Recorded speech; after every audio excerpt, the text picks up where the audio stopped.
사법연수원 교육 과정이 왜 로스쿨보다 실전 중심이라고 평가받는지 이 질문에 대한 답을 드리겠습니다.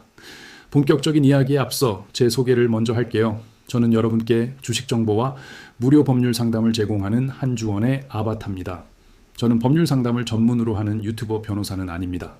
하지만 로펌 실무와 본부장직을 포함해 10년 넘게 현장에서 일해왔고 제 아내는 지금도 활동 중인 사법연수원 출신 변호사입니다. 그래서 일반인 수준을 넘어 로스쿨 출신 변호사만큼 사건의 구조나 수사 흐름, 핵심 쟁점까지는 충분히 설명해 드릴 수 있습니다. 동시에 저는 주식 투자와 채권 추심 전문가이기도 한데요. 특히 채권 추심 분야에서는 실제 사건들을 통해 많은 성공 사례를 만들었고 여러 언론과 경제지에 소개되기도 했습니다. 하지만 사법연수원 출신 변호사들이 수행하는 정교한 법리 구성이나 서면 작성 같은 영역은 제 전문 분야가 아님을 분명히 말씀드립니다. 자, 그럼 본론으로 들어가서 사법연수원 교육이 왜 더 실전적이라는 평가를 받을까요? 교과서적인 설명이나 판례 나열은 빼고 실제 현장 경험을 바탕으로 말씀드릴게요. 사건은 수사, 기소, 그리고 채권 회수 과정에서 정말 미세한 차이로 결과가 갈립니다. 예를 들어 경찰 조사를 받을 때 어떤 진술을 하느냐, 증거를 어느 타이밍에 제출하느냐에 따라 사건의 방향이 완전히 달라질 수 있죠.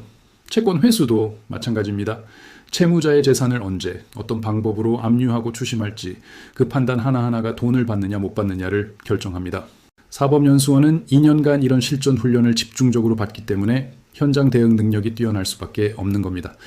물론 사건이 기소되어 재판으로 넘어가거나 서면에 적는 문장 하나, 논리 하나가 판결을 뒤집을 수 있는 중요한 순간에는 정교한 법리 구성 능력을 갖춘 사법연수원 출신 변호사가 더 적합할 수 있습니다. 하지만 출신만 맹신해서는 안 됩니다. 가장 중요한 건 누가 내 사건을 처음부터 끝까지 직접 맡아 책임지고 진행하는가입니다. 그래서 변호사를 선임할 때는 최소 2곳 이상 상담을 받아보세요. 그리고 첫 상담에서 바로 계약하지 마세요. 실력이 있는지, 직접 소통이 가능한지, 책임 구조는 명확한지 이 3가지를 꼭 확인하셔야 합니다. 특히 사무장을 통해 사건을 진행하거나 사건 브로커를 만나는 건 절대 피해야 합니다. 이 기준만 지켜도 변호사를 선임하거나 채권을 회수할 때 큰돈을 허무하게 날리는 일은 막을 수 있습니다. 추가로 무료 법률 상담이 필요하시면 영상 설명란의 안내를 참고해 문의해 주세요. 감사합니다.